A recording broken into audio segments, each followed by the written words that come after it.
성탄주의를 앞두고 오신 예수님을 좀 더 깊이 이전보다도 더 좀 알아가는 것입니다.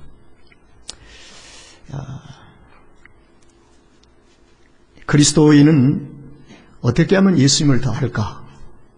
예수님을 더 깊이 알아갈 것인가? 이것이 우리의 삶의 가장 중심 속에서 자리를 해야 합니다. 그래서 예수님을 어떻게 더 좀 깊이 알아갈까? 이렇게 고민하는 성도들이 많아진다면 하나님의 나라의 공동체는 겸손해질 것이고 또 섬김의 공동체가 더 확실해질 것이고 그리고 동시에 복음의 능력과 복음의 역사가 더 활발하게 움직일 거예요. 그래서 그리스도를 더 알아가고 싶다는 사모함. 그래서 이번 성탄주의를 앞두고 지금 3주 동안 여러분들에게 오신 메시아에 대해서 지금 말씀을 좀 드리고 있습니다. 앞으로 계속해서 우리 생애를 마칠 때까지 예수님을 더 알아가고 성경을 읽어야 할 이유, 또 성경 속에서 매일매일 내 자신을 활동하는 성경 속에 있는 나를 찾아내지 못한다면 성경은 우리의 생명의 말씀이 될 수가 없습니다.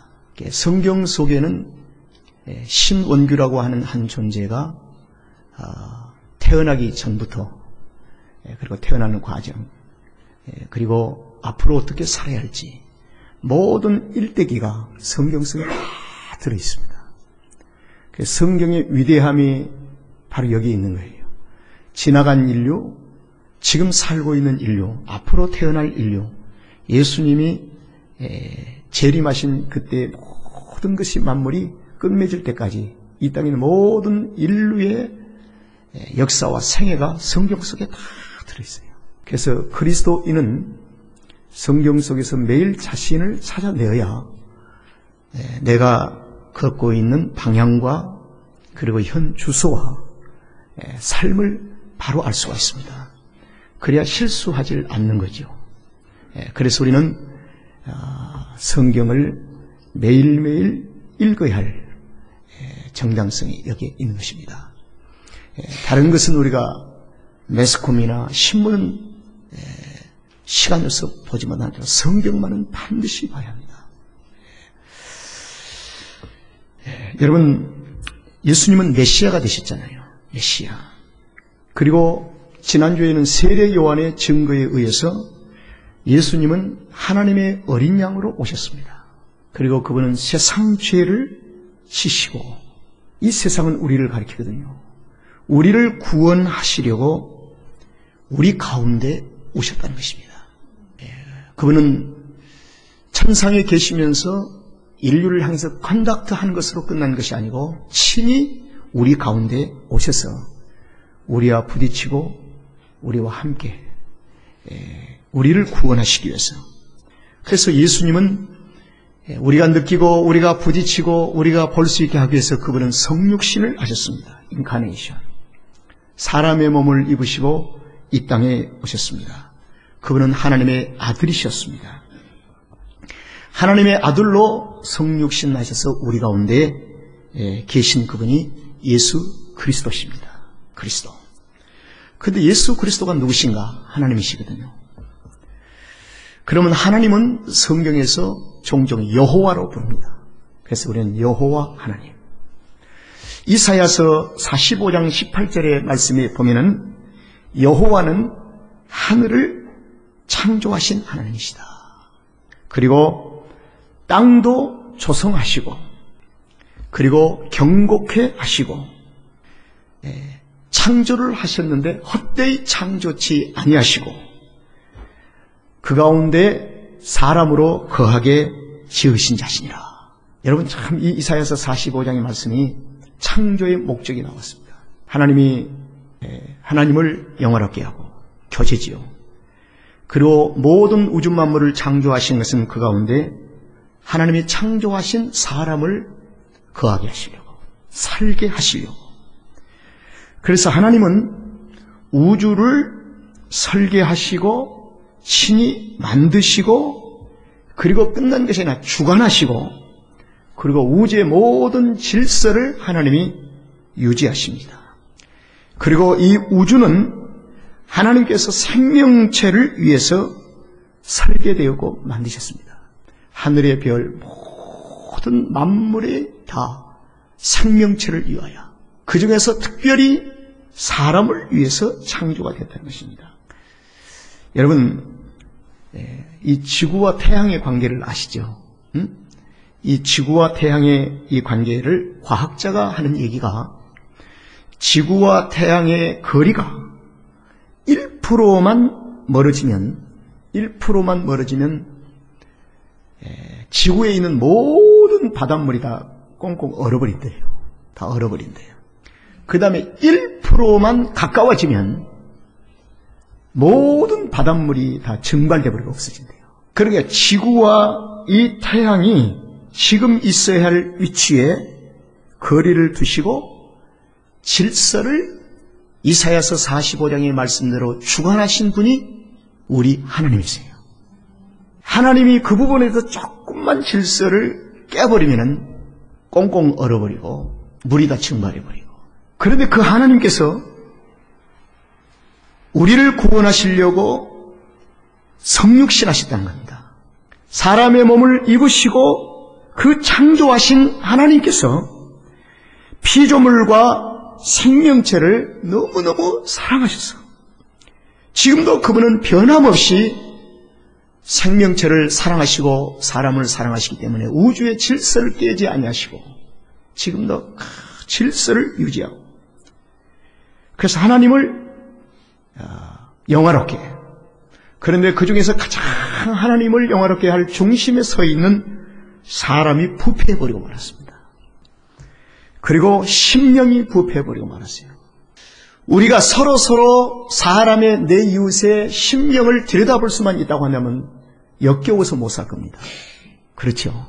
지금도 사람의 심령은 부패해버렸는데 그 심령 속에서 하나님이 해주신 질서를 따라서 영화롭게 하는 그 심령이 아니라 부패해버린 심령 속에서 별 생각을 다 가지고 있고, 미움과 시기와 질투와 부패하고 깨지고 부서지고 음란하고 하는 모든 냄새가 너무 추악하다는 겁니다.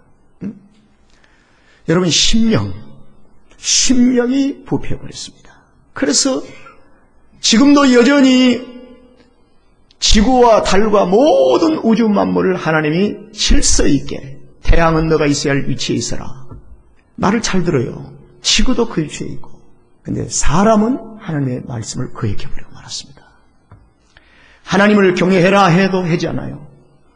믿어라 해도 믿지를 않습니다. 그리고 하나님이 기뻐하지 않는 부패의 심령을 가지고 살아가는 우리, 바로 이러한 심령들을 부패해져 버린 사람을 다시 살리시고 다시 복권하시고 회복해 하시려고 하나님께서 우리 가운데 오시는 방법이 뭐냐면은 사람의 몸을 입으시고 우리 가운데 오신 일이었습니다.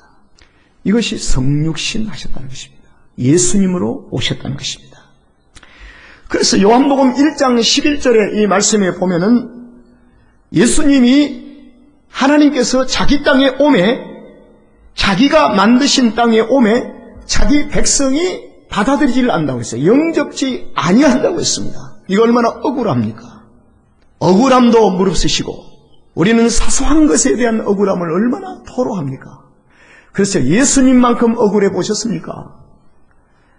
핍박을 당해도 예수님만큼 핍박을 당해 보셨습니까?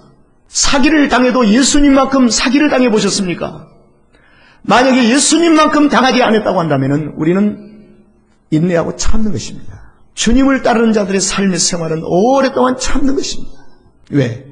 그분이 우리를 능히 최종적에 가서는 이기게 하시기 때문에, 우리를 승리로 이끄시기 때문에.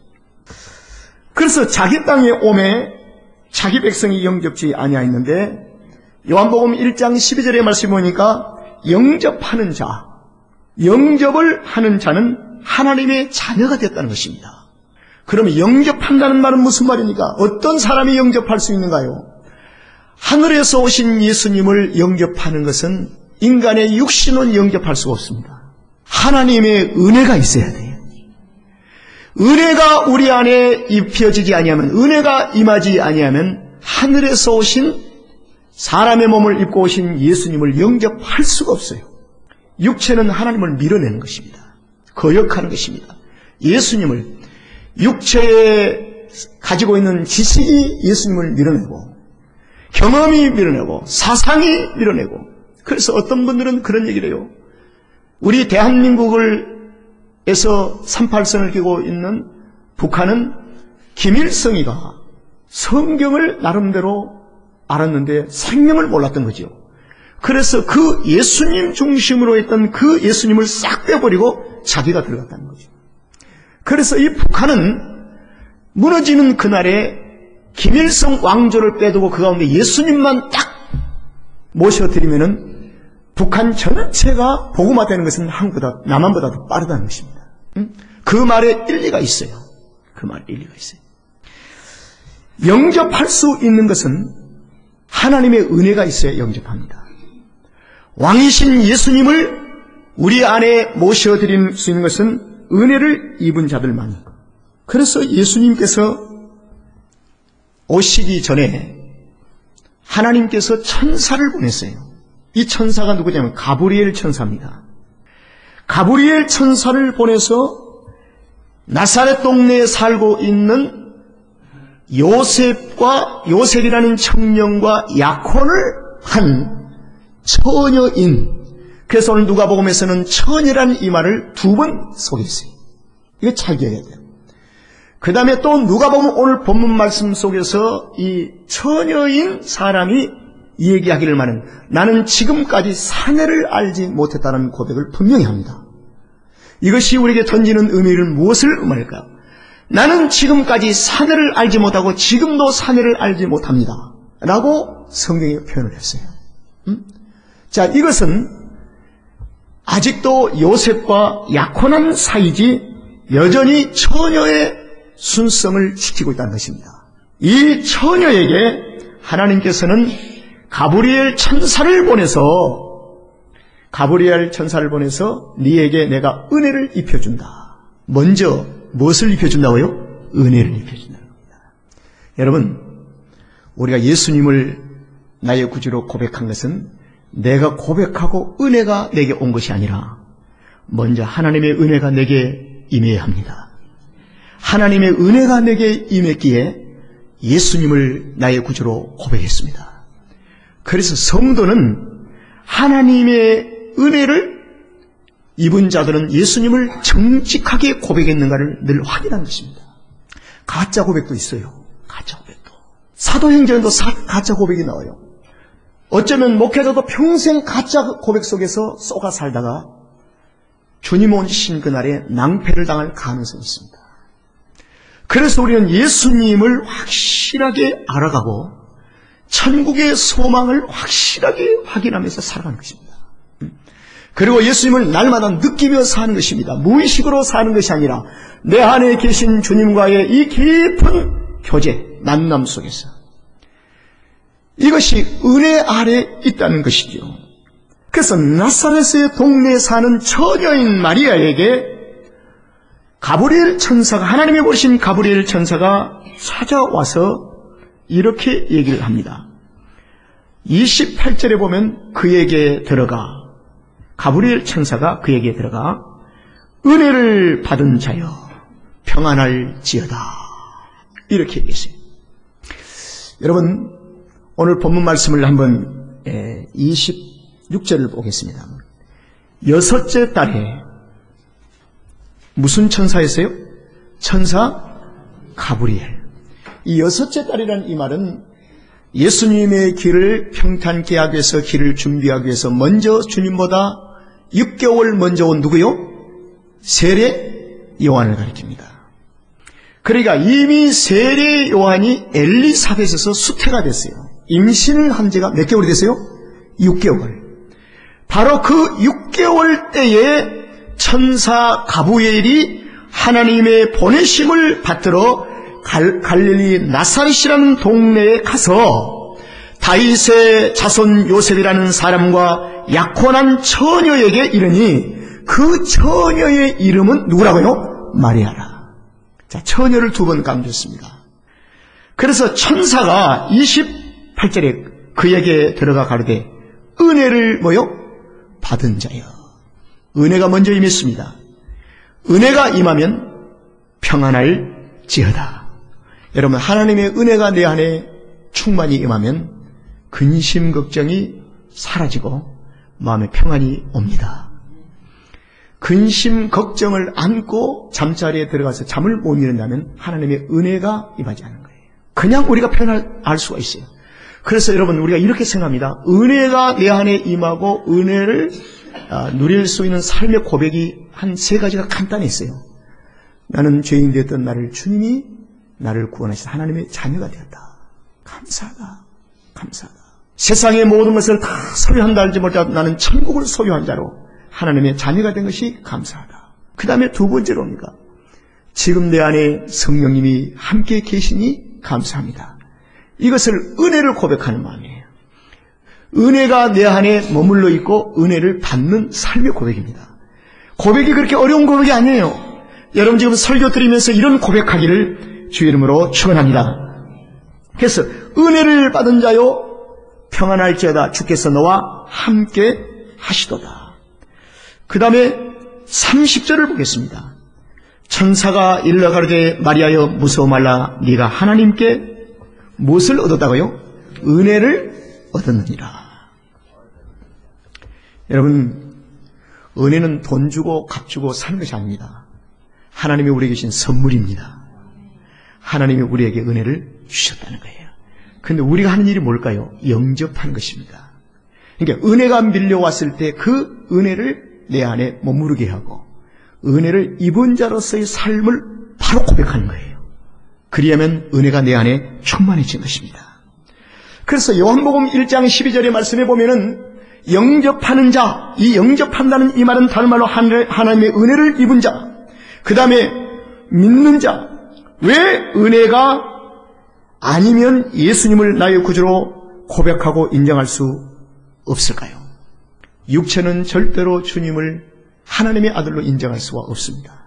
육체는 고작 오신 예수님을 어떻게 인정하는 줄 아세요? 그분은 나사렛에서 태어난 지극히 평범한 요셉과 마리아의 사이에 태어난 한 사람의 우리와 똑같은 사람에 불과할 것이라고 인정합니다. 이거 육체는 그 정도의 한계점이 있어요. 그러나 하나님의 은혜가 있는 자. 여러분, 창세기 7장의 말씀을 보면 노아가 방주를 짓습니다. 그런데 창세기 7장 8절의 이 말씀을 보면은 그 당시 사회는 부패하고 사람들의 심령은 타락하고 깨지고 부서지고 음란하고 심령 전체가 부패해버렸어요. 그런데 창세기 7장 8절에서 이렇게 표현합니다.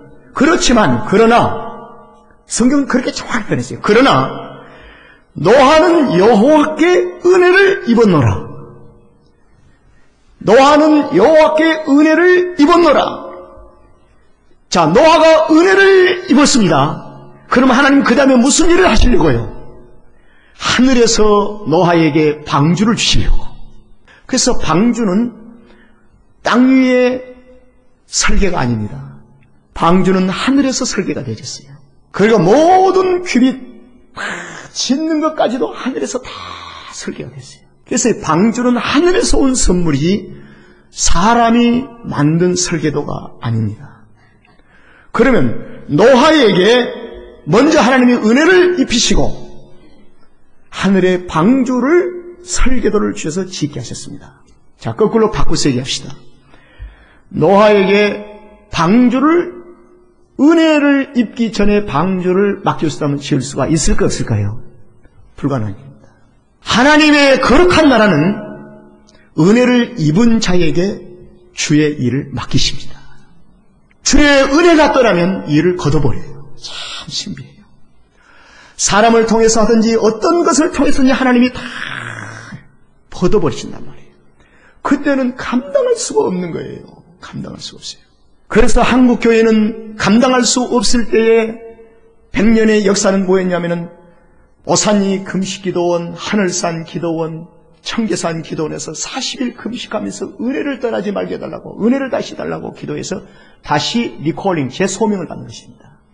여러분, 그리스도인은 하나님이 우리에게 맡기신 사명을 거둬가 버릴 때까지 비참한 게 없습니다. 목회자는 설교할 수 있는, 성도들을 돌볼 수 있는 삶을 박탈당하면 비참해지는 거예요. 하나님은 누구에게 맡기신가? 은혜가 있는 자에게 맡기신다는 거예요. 은혜를 입은 자에게. 그래서 노아는 하나님의 은혜를 먼저 입혀주시고 그에게 방주를 맡기셨습니다. 방주는 무엇일까요? 구원입니다. 구원. 그리고 방주는 뭐냐? 예수 그리스도십니다. 주님이세요. 메시아. 장차 오실 메시아를 얘기하는 거예요. 여러분, 우리 멸류관 성가대에 꼭 부탁을 드려요. 교회는 여러분들의 삶을 알고 있습니다.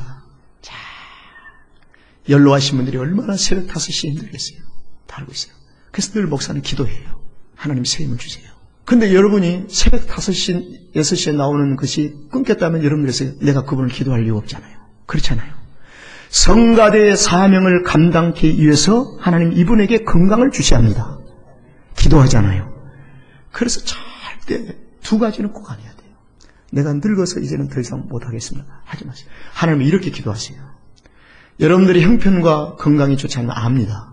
그렇지만은 하나님, 내가 자신은 기도할 때 생명이 있는 동안에 내가 주를 위해서 이 사명을 감당하겠습니다. 이렇게 하세요. 그래야 주께서 새 힘을 주시고 은혜를 더입혀 주십니다. 이게 굉장히 중요해요. 목사님은 경험이 아닙니다. 경험이란 대로 30년 동안 경험했어요. 다 알아요. 사명이 얼마나 소중한지 몰라요. 노아는 하나님이 그에게 은혜를 입혀주심으로 방주를 짓겠습니다. 이 놀라운 사건. 하나님께서 친히 사람의 몸을 입으시고 이 땅에 오시기 위해서 어디로 오실 것인가? 어디로 오실 것인가? 사람의 몸을 입으시고 이 땅에 오신데 어디로 오실 것인가? 만약에 예수님이 하늘에서 청년으로 뚝 떨어졌다고 한다면 인자로 오신 하나님을 우리는 온전하게 인정할 수가 없습니다. 그럼 어린아이는 어떻게 합니까? 이제 갓 태어난 생명은 어떻게 합니까? 그래서 주님은 사람으로 오시다는 이 사람은 그분의 모든 생애가 처음부터 이 땅에 우리와 함께 시작하시다는 겁니다. 그런데 그분이 이 땅에 오시기 위하여 먼저 은혜를 베풀어야 되잖아요. 누구에게요? 나사렛 동네에 사는 누구에게요? 마리아에게. 그래서 가브리엘 천사를 하나님이 보내서 처녀 마리아에게 은혜를 베풀었습니다. 평안해라. 주께서 너와 함께 하신다. 마리아야, 무서워 말라. 네가 하나님께 은혜를 얻었느니라. 보라, 이제 그 다음에 본론이 나옵니다. 보라, 네가 수태하여 아들을 낳으니 그 이름을 뭐라고요? 예수라고 하라. 예수라고 하라. 이 은혜를 입혀주기 전에 그 이름을, 네가 아들 낳으라 이러면은 팔짝 뛰고 은혜를 거역하고 도망을 갔을 거예요. 은혜가 임하니까 이 얘기할 때 네가 수태하여 아들을 낳을 것이라 할 때 그때 마리아의 겨우 반응이 하나 있었습니다. 인간적인 반응이 있었는데 뭘까요? 나는 사내 아이를 알지 못하니 어찌 이런 일이 내 안에 있을 수가 있겠습니까? 참 중요한 일이에요. 그때 35절에 성령이 네게 임하시고, 그래서 예수님은 성령으로 잉태하신 겁니다. 성령이 내게 임하시고 지극히 높으신 자의 능력이 너를 어떻게 해요? 덮으시리라. 덮으시리라. 그때 천사가 얘기합니다. 마리아야, 두려워 말라. 대저 하나님의 모든 말씀은 능치 못하심이 없느니라. 하나님이 전하신 이 말씀이 능치 못, impossible, 불가능이 없느니라. 반드시 이 말씀대로 이루어지느니라. 여러분, 여기에서 우리 그리스도인들의 삶의 고백이 정직해야 합니다. 은혜가 우리 안에 있을 때, 이런 말씀이 우리 안에 올 때 믿습니다.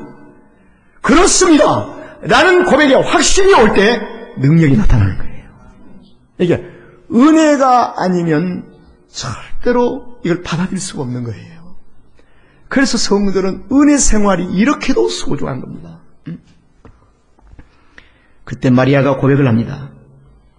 38절에 마리아가 가르되 주의 계집종이오니, 이 하찮은, 자신을 계집종으로 표현하는 것은 나같이 하찮고 별 볼 일 없는 이 사람의 계집종이오니 말씀대로 내게 이루어지이다. 영접하는, 받아들이는 것입니다. 바로 이 순간이 38절이 성령으로 잉태되는 순간입니다. 38절이 주석학자들이 하면 잉태됐답니다. 바로 이 순간에 잉태됐다는 것입니다. 지금 잉태된 상태가 아니라 지금 내가 주의 말씀대로 이루어지다라고 고백하는 순간에 잉태가 된 것입니다. 여러분, 예수님의 제자들이 갈릴리 바다에서 그물을 내리는데 밤이 맞도록 모든 것이 다 수고했습니다. 이제는 내가 주의 말씀에 의지해서 내가 그물을 내리이다. 그 순간에 역사가 나타난 거예요. 그 순간에.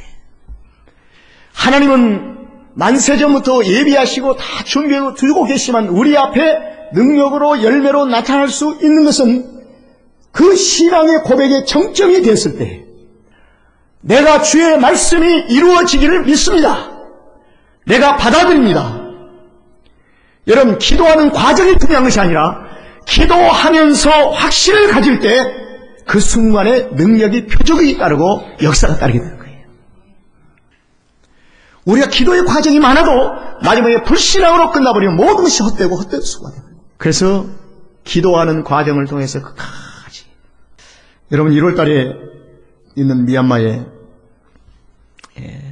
사역을 위해서 많이 기도해 주시고 한 며칠 동안 미얀마의 참 놀라운 하나님의 꿈과 비전이 연결이 되어서 이번에 참 놀라운 일이 지금 준비되고 있습니다. 이것은 뭐 1, 2년을 내다본 것이 아니고 우리 마이키즈 월드와 프리칭 미니스트를 위해서 해야 할 영적인 비즈니스가 엄청나게 일어나고 있어요. 제가 너무 감격적이어서 이메일을 다 지금 내가 세이브를 해놓고 있습니다. 이게 되어지는 모든 일이. 하나님께서 일하시는 이 모든 과정. 그래서 저는 그 순간에서 그렇습니다. 이 일은 주님이 하십니다. 주께서 역사하십니다. 의심의 여지 없이 확실히 믿습니다. 하면서 계속 합니다. 저는 확신합니다. 마리아가 지금 주의 계집종입니다. 나같이 하찮은 사람에게 하나님이 나에게 은혜를 입혀주시고 은혜가 내게 임하게 되고 주께서 말씀하신 대로 내가 수패하리라고 아들을 낳은 이 이름을 예수라고 하는 이 사실을 의심의 여지 없이 이 말씀을 내가 받아들입니다. 믿습니다. 그 순간에 잉태되었다는 것입니다. 그래서 이때부터 10달 후에 예수님이 태어나셨어요. 주님이 태어나신 거예요. 여러분, 저와 여러분은 일찍이 은혜를 입은 자들입니다. 이거 의심의 여지가 없어요. 구원 받으셨습니까? 예수님을 고백하셨습니까? 그러면 우리가 은혜를 받은 거예요. 은혜를 입은 자입니다. 근데 이 은혜의 삶의 생활이 우리 안에서 머물러 있도록 은혜를 잃어버리지 않도록 구원은 떠나지 않지만은 은혜를 버릴 때가 많아요. 은혜가 떠날 때가 많아요. 여러분, 집을 나간 탕자는 구원은 절대로 버릴 수 없지만 은혜가 떠나버렸습니다. 그는. 그렇기 때문에 구원을 볼 수도 없고 구원을 확신할 수도 없고 구원 관리를 못하는 거예요. 그래서 지 개살길을 가다가 마는 거예요. 그래서 다시 돌아오는 거예요. 이 은혜의 삶은 굉장히 중요해요. 구원을 지키는 은혜는 우리 안에 있지만은 이 구원을 이루어가고 우리의 삶의 생활 이 땅에 하나님의 능력을 나타내는 모든 삶의 은혜는 떠나버리고 말았어요. 그래서 은혜 안에 거하라. 우리가 모든 것을 잃어버려도 은혜를 잃어버리면 안 됩니다. 은혜가 우리 안에 있을 때, 우리 안에 은혜가 회복되어진다면 크리스마스를 맞이하면서 남다른 감격이 있고 남다른 감사가 있고 남다른 하나님 앞에 고백이 있을 것입니다. 하나님의 모든 말씀은 능치 못함이 없느니라. 우리도 은혜를 받은 자에게 예수님 우리 가운데 오셔서 우리로부터 영광을 받기를 원하시고 우리를 통해서 하나님의 선하신 뜻을 지금도 이루기를 원하고 계십니다. 예수님을 더 깊이 알아갑시다.